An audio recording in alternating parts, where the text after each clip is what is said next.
Hey guys, welcome back to TechMan. Today, let me show you how to delete account and Lens of Jail.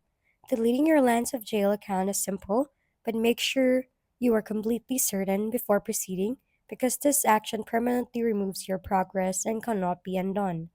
To start, open the game and go to your profile, which is located in the top left corner of the screen. From there, access the Settings menu. Inside Settings, navigate to the User Center, which contains your main account information. Scroll down until you find the Delete Account option. Keep in mind that this option is only available if your game progress is linked to an account. If you are using a guest account, you can simply uninstall and reinstall the game to reset your progress instead.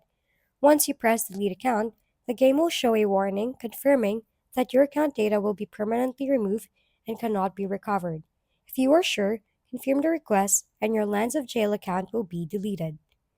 If we've been helpful, kindly give us a thumbs up and don't forget to hit the subscribe and bell button for more contents.